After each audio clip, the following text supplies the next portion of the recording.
Alright y'all, it is that time. We are going to go through some Legions of Will product. I already opened these two structure decks, so I'll go ahead and show y'all those. I really wanted to play before I made this video, and honestly it was a ton of fun. It's really great that you can just crack a starter deck and just play. So me and my buddy played lots and lots of games, and it was honestly a really good time. We're going to rip open this booster box. Correct me if I'm wrong down in the comments, but I'm pretty sure there was only 300 of these made. I'm not totally sure, but I feel like that is right. But these boxes are super nice. Love the holographic pattern. We're going to rip half of this box open today with the box topper, and then I'm going to save the other half for short form content because I like doing that mostly at this point. But for something like this, I want to pay it the respects it's deserved, and we want to rip open these cards and basically check it all out. And before we do that, I want to look at the promos that were sent also. I've been admiring this card ever since it came out, and I wasn't expecting to get any promos, so this was awesome. Not only is this card busted in this game, but it's absolutely stunning. It's just a free 3 resource, which is pretty nuts. And the way how this game works is every time you play a card, you draw a card, which sounds crazy, but the max hand size you can have in this game is 2. So for something like this that's free, that gives you 3 resources, you get a free 3 resource for that turn, and then you get to draw a card, which is crazy. And then most likely you'll get to play a card, draw another card. So you see how it goes, and it is a legendary, so that means you only play 1 your deck. So it's not too crazy overpowered, it's just really nice. But let's go ahead and look at these decks real quick before we get anything else going. So this was the giant deck, I guess you could call it like human. So the way this game works is you see these 3 zones, you have bases basically, and you have 3 of them.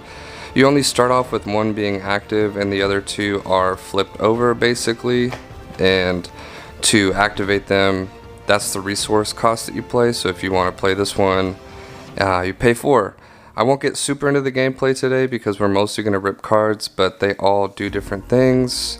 That's the defense of the base, that's how many units you can have in front of it, and then that's the energy or aura it generates every turn. So you have 3 in synchronicity, and they do different things, which is really cool. Like one of them makes giants cost 1 less, so you get the picture. But as we go through this deck, you can see like all the different giants that they have, so it's very focused on like big beaters basically. It's like very aggressive. They all have synergy with one another, or at least most of them do. And this one was a lot of fun. It definitely felt really strong. Not that the Dweller deck didn't, but you definitely were more in like a mid-range control kind of environment. And this is just like create big aura, swing big, make big things, and and it has the cracked card back here, which we'll go over later, but man, that card's so good. But honestly, I feel like this wolf is the MVP. It's such a cheap card to play, it only costs 3, but it swings for 4, and a lot of these fortresses have 4 or lower. And how this game works is you have to roll on a d12 3 or higher for this thing to be able to attack, so most of the time this thing is attacking, so it's crazy. And yeah, so we have some trap cards. This card's busted. I think how the attacking sequence works is you have to declare all attackers at the same time and then go individually. So a card like this that destroys every unit that's attacking is pretty nuts because you have to commit at one time. There's not like multiple battle phases. It's pretty much like all one big swing, and then you go like individually to see who's able to attack, which is pretty neat. This card's busted. This card's crazy. Basically just freezes them for a turn. You can do it on their turn or your turn, so it's pretty nuts. That card's really good too. Like I said, I'm not really going to break down everything, and these are called upgrades, so you can attach these to your bases, and like this one upgrades the capacity, but then it also does some shenanigans down there, so it's pretty cool. Really good deck, like I said, straight out of the box, and you can just have fun, which is great. And let's go ahead and look at the Dweller deck. Like I said, the Dweller deck is a little bit more mid-range in control, but it's a lot of fun. And it's interesting that it has 2 legendaries in this deck. The Giants don't have any legendaries, but I feel like this deck needs it. It's definitely, in my opinion, kind of an underdog when facing the Giant deck. But as I'm like learning this game more, you know, you kind of start how to play it. Learn how to play it better. And like this card's cracked. Whenever it gets destroyed, you can search for the same card with the same name and put it on the battlefield basically, so it's pretty good, like especially for blocking and all sorts of other shenanigans. This card's crazy. Definitely want to use this mostly to defend, but this card's awesome. Yeah, a lot of little dwellers. If you've ever seen The Descent, that two of my favorite movies ever, so that's like kind of what that reminds me of. The Descent was like super cool, and that's what these critters remind me of. But they have some good traps. They have poison in this deck, so I had to look up what that was, but basically you tick poison counters every turn, and if the poison counter, you know, goes higher than what their attack or whatever you call that is, they die basically. So pretty good.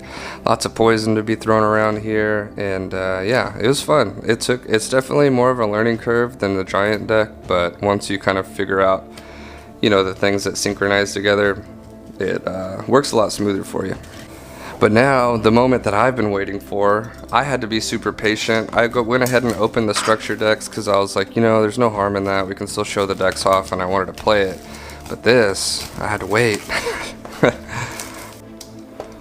And one thing that I'm noticing immediately is this box feels kind of like textured, honestly. I've never felt a box like this. That's pretty cool. So let's go ahead and get this going. So just off first look, this is the box topper you're gonna get, and then the packs. I think there's 4 different pack art. So you have the dwellers. I think these are like the aqua people. I'm still very new to this, so there's a lot of things that I still don't know when it comes to the lore.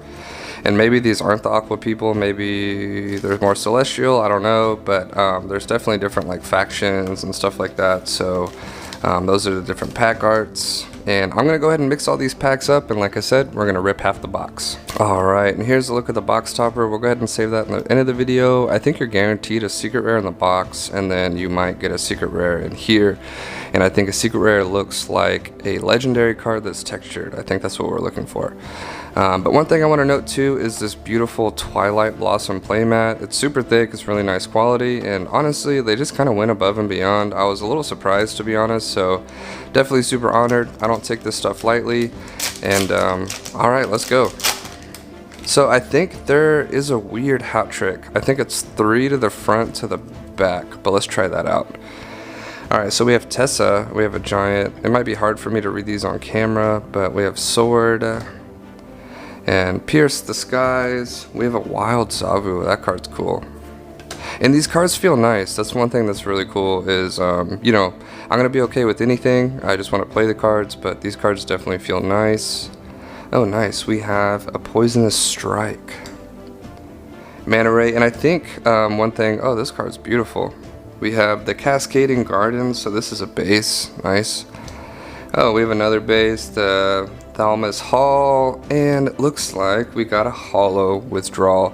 So I think every card that comes in this set comes holo, and if I remember correctly, there's 255 cards in this set, which is pretty big, honestly. So something like that means that, in my opinion, it just makes so much room for gameplay. There's just like so many things you can do at that point, which is really cool.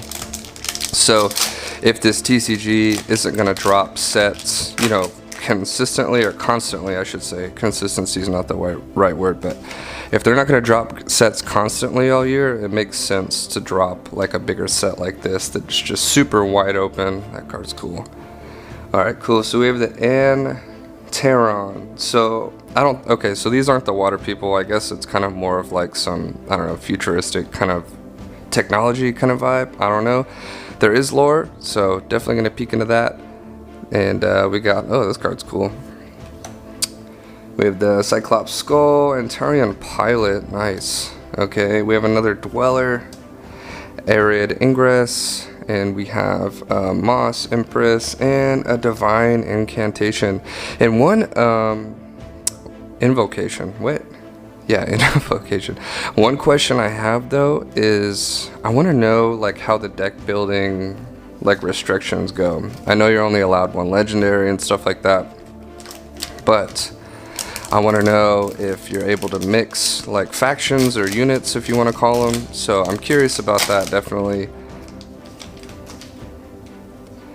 And maybe it makes more sense, like, you know, because of the synchronicity to not do that, but I want to know if there's any type of like restriction. So definitely let me know in the comments below if there is.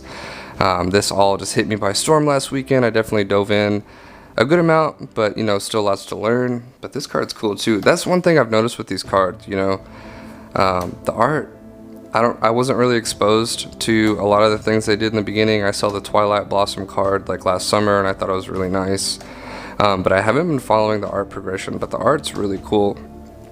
I'm just one of those people that's a fan of cards with borders. I just am.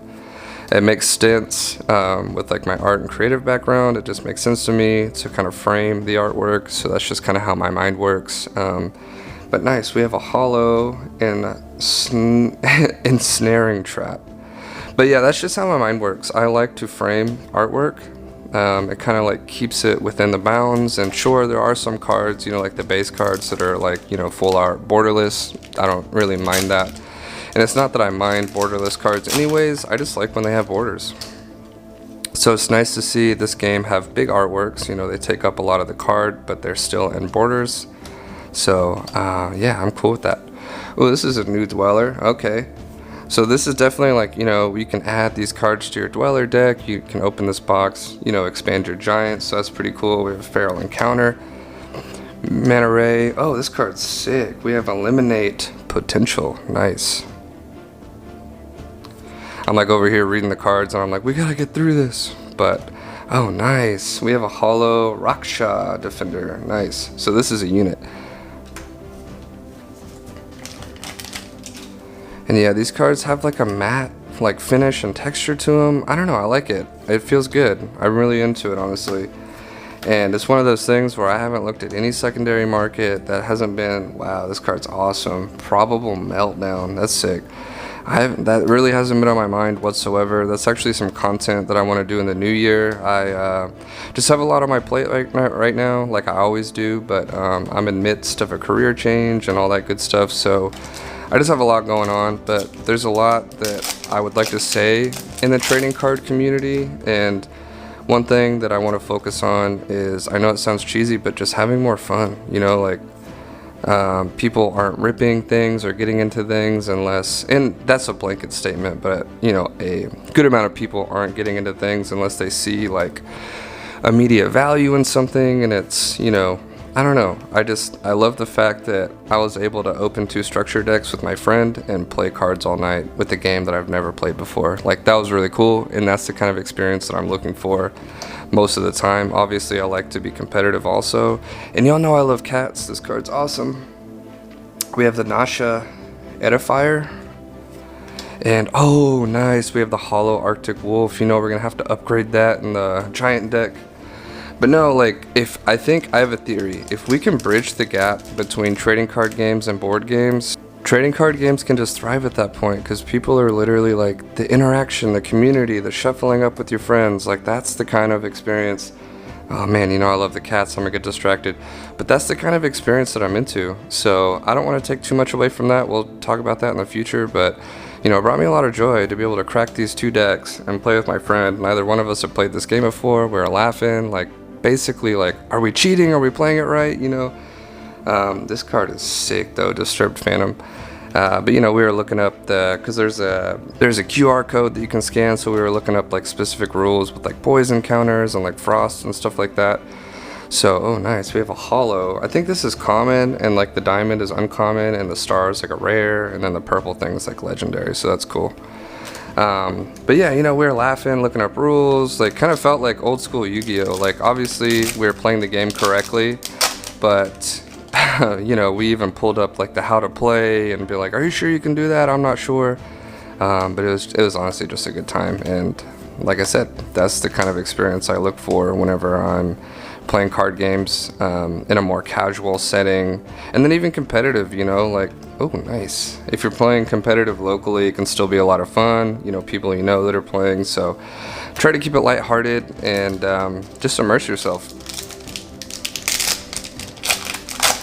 But that is enough about that. I want to focus more on these cards. I don't want to get too distracted, and I'm having a ton of fun opening this also.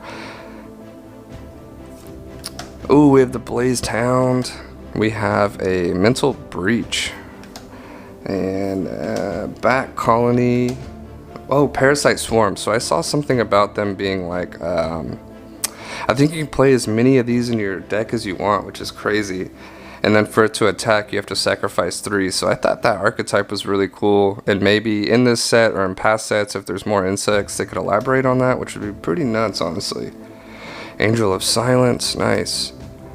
We have a Comet Blast, and we have a Hollow Arctic Hot Springs. But let me know in the comments, like, what other games you've been playing. Like, what do you look for in a trading card experience? You know, it's totally okay to be a collector only. I have no issues with that at all. There's some games that I mostly collect, more so than play, and then there's games that I only play and don't collect, so there's definitely a balance there. This is cool, Silver Bush Fairy. So it's totally good, but let me know in the comments, like, what experience. Oh, nice, this is like a straight up full art. Oh, it's a legendary, nice. I was like, whoa, this card looks different, that's cool. And we have a holo rare. This card looks nice. We have the Shora, the Enthralling, nice. That's super cool. We'll put that a little bit separate. But yeah, let me know in the comments what you like enjoy from trading card games, because like I said, it's totally fine if you're a collector only. I have no issue with that. It's just kind of a turnoff for me whenever people don't allow themselves to give something a chance in general, unless they're seeing like it super hype or like, you know, super big return. Like for me personally, I'm not into Lorcana at all, and that's totally okay. I'm super stoked. This card's really good, actually. I read this card. This card's good. But you know, it's bringing a lot of people joy, and that's totally, whoa. Okay, cool. I thought it was the Twilight Blossom, because I think you can pull that card in this set, and I think there is a bounty. But this is the Blossoming Field, which is super nice. But Lorcana is bringing a lot of people joy. That's awesome. But there's also a lot of people that are only into Lorcana to, you know, monetary value, which is also okay. I think there's a balance there. I don't know. I never know the answers to that. And I don't really like to touch on like topics like that. That can be a little touchy sometimes, but you know, it's all an ecosystem, and we already know that they're going to print Lorcana, you know, the printer's going to go burr, as they say, because they want people to play the game. That's totally fine. No more insects. But yeah, there's different things that you can experience with trading card games. What is this? Oh, it's an upgrade. Nice. I'm like looking off to the side from the camera because it's a little hard to see. And I haven't seen these cards like literally ever. I watched a couple videos mostly on like how to play the game, but this is kind of like a first experience for me for a lot of this stuff, so it's really cool. Eclipse. Oh, Spirit of the North. Nice. We have a metal something. We have a rare, and it's the, I'm not going to try to pronounce that, but a big giant for sure. And we have the Avril, the Visionary, and oh, nice. Whoa. I don't know if I pulled the secret rare. This looks textured. I don't know. This card is crazy. We have the Mage's Conclave. It's an upgrade. Oh, a huge upgrade. So +3, +3. I'm pretty sure that this is the energy or mana that it provides every turn. So that's pretty crazy. And then it's the capacity right there. And I think that's defense. So it makes the capacity even bigger of the base, and then it provides that base an extra 3 energy or aura per turn, which is nuts. I would imagine this might be a secret rare. This card is super, super good. Wow. It's a 6-drop, but man, that card's crazy. I'm going to put that off to the side. I think we're getting down to the last few packs here, but remember to like and subscribe. I mostly am doing short form content at this point, like on Instagram and like, I guess YouTube too. But whenever I have product that I want to review or open, definitely going to make these longer videos. And thank you for watching. I really appreciate it. With the Empire Guardian, I think, you know, anything that I'm opening, I just feel is worth it. So I think this card game's great. I would love to provide an extra spotlight for them. Oh, wow. I totally just put that off to the side like I wasn't paying attention. But this is a holo legendary. That's sick. I think it was the holo version of the card that we pulled earlier, but this is nice. But if I can help provide, you know, an extra spotlight for things that I'm passionate about, I'm into it. I'm cool with that. Alrighty, I might have just messed that up. Oh, we have another cat. Cool, I need to play the cat deck. I'm always about that. Here we go with Spirit of the North. And y'all know I like Frost cards too, so whenever I opened up the giant deck, I was like, okay, here we go. Okay, looks like another Dweller card, Whirlwind. Oh, this card's crazy. The Dark Hall. To pull that in a holo would be cool. Ooh, the World Tree. Love that. And it's a legendary. Nice. We have a hollow common. Look at that. That's kick. That's really cool. It's an action card too, which is interesting. So go ahead and read that later. I'm not sure how many legendaries you pull in every booster box, but yeah, might be like a Flesh and Blood Majestic situation. I'm not totally sure, but yeah. Oh, cool, like that. Ooh, we have a Venomous Serpent. I'm liking all these creatures that they're coming up with. It's definitely, the art's all over the place in a good way. I'm definitely into it. Oh, this card's crazy. This kind of reminds me of Elden Ring, the Serpent Monument.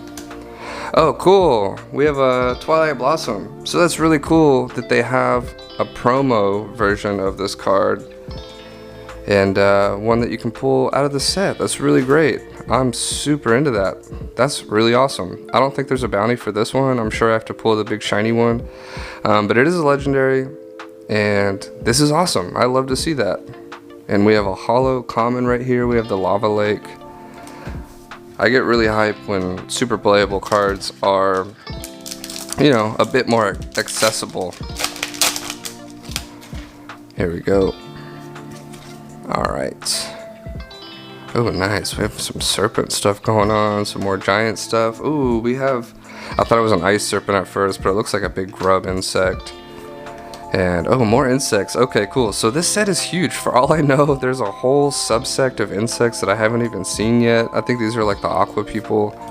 Oh, that card's crazy. Past lives. I kind of feel like this goes with like the futuristic kind of transcendent looking units. And we have a hollow second chance. Nice. And please, if you are more experienced with Legions of Will than I am, and I forgot some things in here, if I went past some cards that I probably shouldn't have, please let me know. We're learning. But this is the last pack. I want to save more of these packs for short form content, so definitely want to keep ripping those. I want, you know, because more mini videos is a little bit more exposure over time than like one big video, so that's kind of like how I've been liking to do things recently. And we have an Ava Graceful. We have another giant card. We have Pierce the Skies. Oh, this card's sick. I have a feeling that we can just keep opening packs and just keep seeing cards that we haven't seen before. That greed card's really cool too, by the way. We have a Threat Assessment. Dang, these guys, yeah, I'm telling you, they're laying traps. They're being sneaky, trying to catch you off guard. Die Raw summoned. Oh, this card's cool. We have a Kraken Ridge. And for the very last card, we have a hollow Woodland Barrier. Alright guys, well seriously, thank you so much for watching. I really appreciate it. Really hype we pulled this. I wonder if we can pull another one so we can just go ahead and throw these into the couple of decks I already have built. And definitely want to check out those cats, the insects. There's some other archetypes that I definitely want to check out.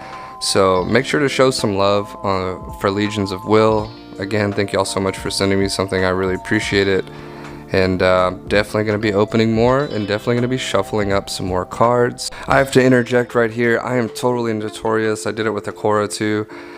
Forgetting to open the box topper. I was putting all the cards up and I was like, oh, definitely forgot something super important. Looks like we got a rare. Didn't mean to see that, but we have a, oh. I mean, this one's textured too. A secret rare? I'm not sure, but this card's crazy. It's called the Omnipresence, and it looks like it's an action. Nice. But that definitely has texture on it. This card's crazy.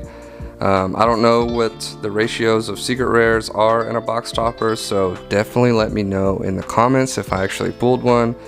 I don't want to rub it too much, but definitely it's textured, like it has a textured foil. So, but now we'll get back to the video, and thank you all so much.